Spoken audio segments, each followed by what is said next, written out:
Hello， 大家好，我是阿牛哥。因为我最近开始采访各式各样的民国派人物，所以有些人跳出来说：“阿牛哥，你怎么跟绿营侧翼越靠越近？”甚至很生气的骂说：“阿牛哥已经背弃中华民国了，是个假中华民国派，一点都不客观中立。”在这边，阿牛哥还是那句话。我们以中华民国为依归，并把所有反对中共的朋友当成是在同一条船上的伙伴，这是展现了一种超越党派、以共同价值为基础的精神。所以我们在面对一路上被贴上各种标签，像是绿色、蓝色、白色，甚至有人说我们是红色，这些阿牛哥都甘之如饴，因为这正是民主社会里面很正常的讨论跟表现。但讲了这么多，除了再次宣扬我们自己的理念以外，这边还有一个观念要告诉大家：绝对的中立并不存在，也就是今天影片的主题。让我们先从中立的定义开始讲起。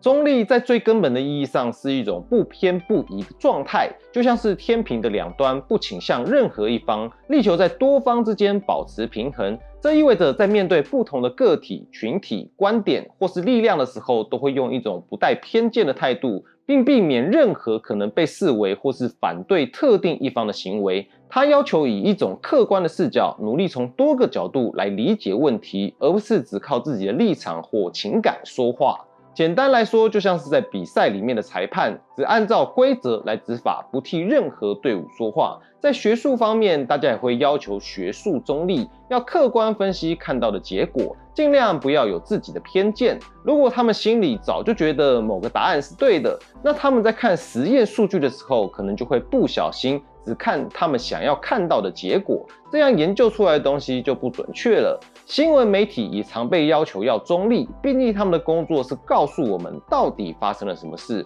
如果他们报道新闻的时候，心里已经支持某个政党或是某个人的话，那他们写出来的文章可能就会偷偷帮那个人说好话，或是故意不说坏话。所以有人会把三立跟中天他们各拿掉一个字，就变中立了。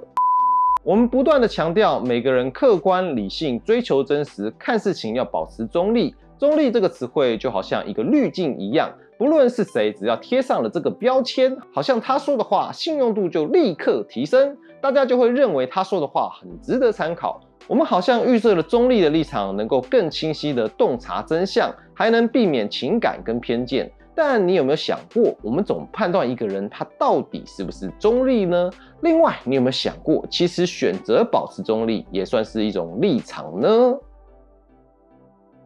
中立也是一种立场吗？表面上看起来中立是不偏不倚，不支持任何一方，但在政治学跟伦理学的讨论里面，中立往往也代表着一种，那就是选择不介入、不表态的态度。举个例子，班上有两个同学在吵架，一个明显在欺负另一个，你选择不插手，只是坐在旁边跟大家说我中立，不偏袒任何人，这样做其实就是在默默的帮助欺负人的那一方，因为你没有出手阻止不公平的事，所以你表面上中立，实际上却让强者更有优势。这像是已经过世的圣公会大主教戴斯蒙图图所说的，如果你在不公义的一方保持中立，你就是选择站在压迫者的那一边。还有一个在讨论媒体素养的时候常会被拿来讨论的例子，1994年普利兹新闻摄影奖得主凯文卡特用他在苏丹的饥荒里面拍摄的瘦弱女童跟秃鹰的照片赢得了新闻摄影奖。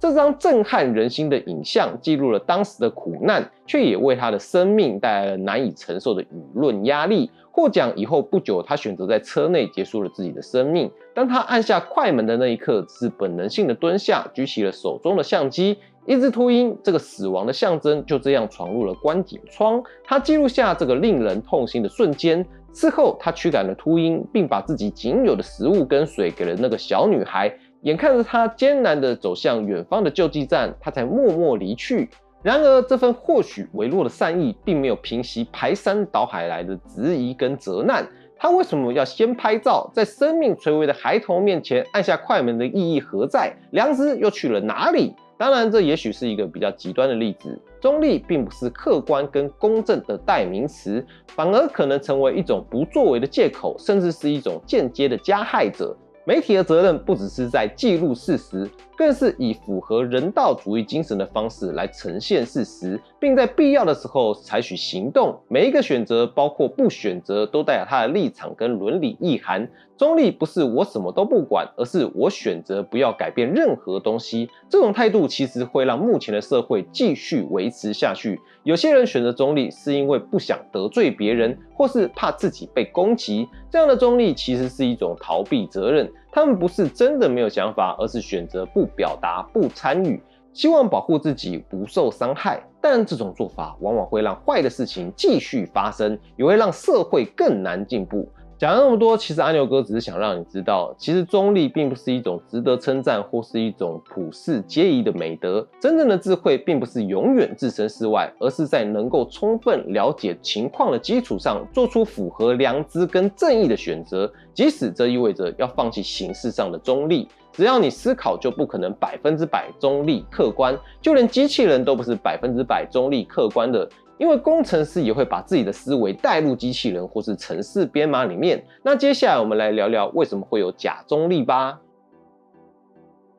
在政治或社会议题里面，我们常常会遇到一种人，他们说自己没有立场，两边都不是，我只是中立旁观。但实际上他们说的话、选择的词语，甚至发文转贴的内容，却总是倾向某一方。这种现象很多人称为假中立。那我们可以问一个更深的问题，为什么有人要扮演假中立呢？首先，假中立有时候它会是一种保护色，在网络上发言或是现实中的表达意见，有可能会被贴标签、被攻击，甚至是被霸凌。尤其是在意见两极化的社会里面，如果你明确的站在某一边，另一边可能马上就会扣你帽子。所以有些人选择说我中立是一种避免麻烦的方法，说自己中立好像比较安全、比较理性，也可以让自己看起来比较高尚，也不太容易被骂。再来，有些人扮演假中立，是因为他们其实有立场，但是不想承认。那为什么不想承认呢？有时候是因为自己支持的那一方正在做一些争议的事，说出来会尴尬。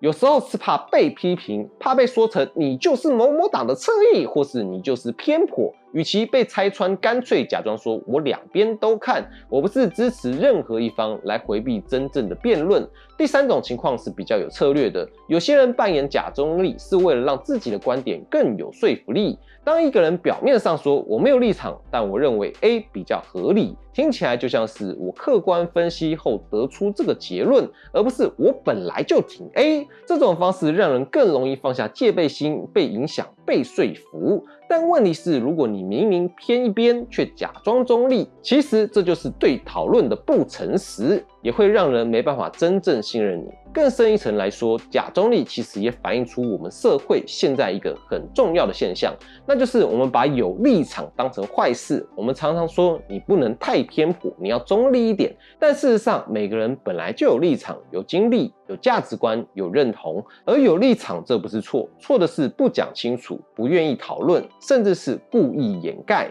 一个真正成熟的公民，不是没有立场，而是愿意把自己的立场说出来，然后聆听、思辨、调整。有立场不代表你不理性，反过来假装自己没立场，却偷偷影响别人，这才是让社会更混乱的原因。因为当我们分不清楚谁是诚实，谁是伪装的，整个讨论空间就会充满不信任。而且还有一个重点是，常会有人拿一个人的言论不中立来作为降低大众对他信任度的攻击方式。但大家有没有想过，这件事情其实也是一个罗生门呢？就像我们开头所说的，有人会拿不中立，或是我们帮某某颜色、某某政党说话，来借此批评攻击我们，但我们也只能笑笑而已。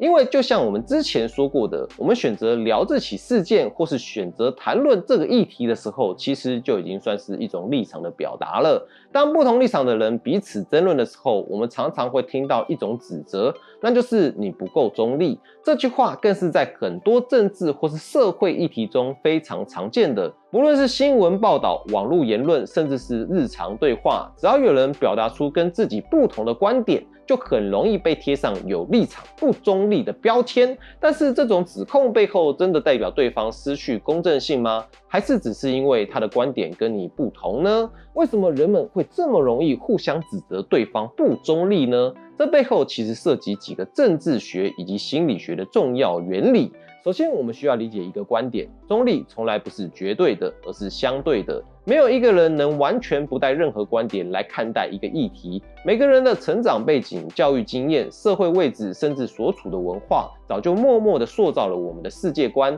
当我们认为某件事合理、正常、应该如此的时候，我们其实已经站在某种立场上了。所以，当别人表达一个跟我们认知不同观点的时候，往往会让我们感觉到不舒服，甚至是觉得偏颇。这时，我们很自然的会质疑对方的立场，并且说出那句熟悉的话：“你这样不够中立哦。”举例来说，当媒体报道劳工抗议新闻的时候，如果他们镜头多聚焦在劳工的困境上面，那企业的支持者们可能会批评媒体不中立，偏向劳方。反过来说，如果报道着重于企业方的经营困难，劳方的支持者又会觉得媒体偏袒资方。但事实上，媒体在两种报道中都没有说谎，只是选择了不同的观点跟角度。也就是说，中立并不是报道事实与否的问题，而是你觉得谁的观点被凸显了。心理学上也有一个名词叫主观中立偏误，意思是每个人都倾向认为自己的看法是中立、理性、客观的，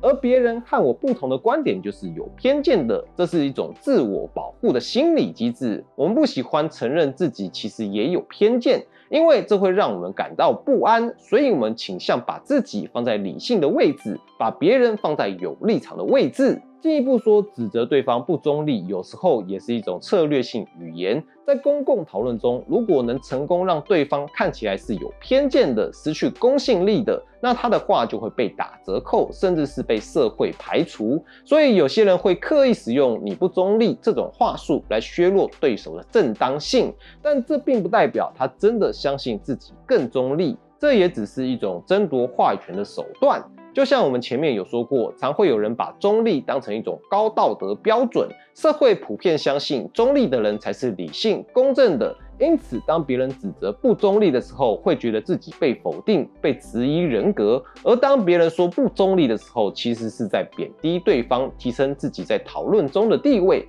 但政治学告诉我们，没有立场才是真正不负责任。公共议题本来就需要人们表态、讨论、争辩，透过这些过程，社会才会进步。与其追求一个不可能的绝对中立，我们更应该学会诚实的面对自己的立场，同时尊重他人的立场，并在不同的观点里面寻找更多理解跟平衡的空间。大家之所以会互相指责不中立，一方面是因为我们没办法接受跟自己不一样的观点，另外一方面也是因为我们希望掌握话语权，维持心理的安全感。但真正重要的不是谁更中立，而是我们愿不愿意打开耳朵去理解对方为什么这样看事情。因为一个多元的社会里面，真正的公平不是每个人都是一样的想法，而是每个人都有被好好听见的机会。在今天的社会，要做到尊重、包容、友善。尊重、包容、友善，真的是很不容易。政治意见立场常常会让我们跟家人、朋友，甚至是自己内心的声音产生冲突。不过困难不代表不可能，这些价值是可以练习的，也是值得我们一起努力的方向。首先，我们要练习的第一步是跳脱非黑即白的二分法。现在的社会氛围很容易让人觉得，你不支持 X 就是 Y， 你不骂 A 就是在挺 B。这样去脉络化的方式的确比较容易快速让别人选择站边，但我们每个人都有自己认同的价值跟关注的议题，而政治也不是数学题，不是只有一个正确答案，它是光谱，是选择，是衡量之后的取舍。我可能会支持某个候选人、某些政策，但不代表他说的每一句话我都能够认同。我也可能批评我不喜欢的政党，但不代表那个党他提出的所有政策都是错的。当我们愿意承认我们自己喜欢的也有可能有错，讨厌的也有可能有道理，久而久之，我们就离成熟的民主更进一步了。接着我们要练习的第二步是永远保留被说服的可能性。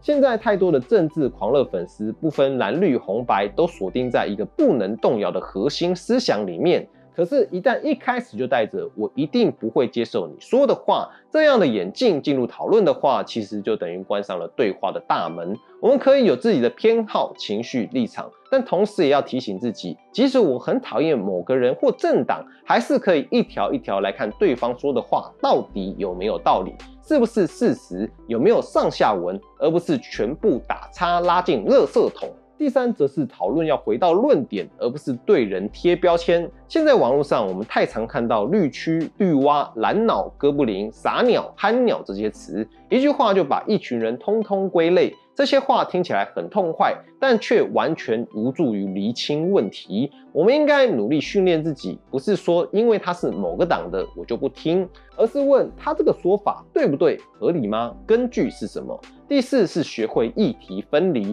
避免用一件事情混淆另一件事。很多人都会说 B 党之前也做过这种事，现在 A 党做这些事为什么不行？这种逻辑本身就错了。每个政策、每个法案都有它的背景跟细节，不能只用谁以前做过就当成合理或是错误的依据，这需要时间去理解，但这也真的很辛苦。但正因为多数人没时间，所以我们就更要慎选资讯的来源。懒人包没错，但要对照不同立场、不同版本，才不会被片面资讯给误导。我们也要承认一件事，就算我们很努力思考，还是可能会错。连沈伯洋、黄国昌、苗博雅这种资深辩手、法律专业出身的政治人物，在辩论中也会有说得对的部分，也会有让人觉得讶异的盲点。而我们平民百姓要理解80%的细节，这本来就很不容易了，更不用说是要面对铺天盖地的资讯碎片、立场攻击、负面情绪。因此，我们需要更温柔地对待自己跟别人。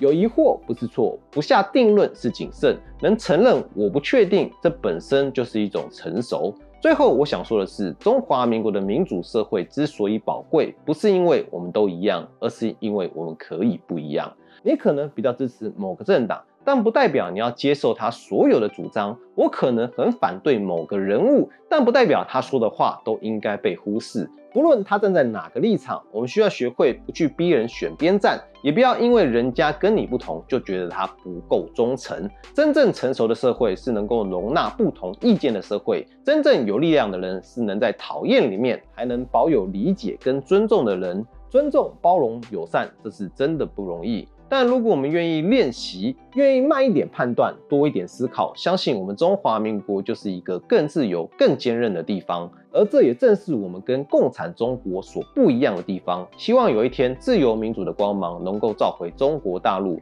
毕竟，当今圣上所讲的民族荣光，在自由民主的制度之下，华人已经成功翻转了从工业革命以来，西方远远强过东方的状况。以前一个国家的强盛是看钢铁的产量，现在则是看晶片制造。如今制造晶片的都是华人，这就是制度优势。只有在自由民主的制度优势之下，当今圣上所谓的东升西降才有可能达成。这也是所有华人所追求的理想国。国民革命的政治知识虽千磨百折，但绝不终止。好了，那今天的故事我们先说到这里了。如果你喜欢这期节目的话，欢迎帮我们按下订阅并且分享出去。如果有能力的朋友可以加入我们的会员，或者按下超级感谢啊。另外我们 D 区已经开放了，欢迎大家一起进来聊天就是了。我是学习笔记，我们下次再见喽，拜拜。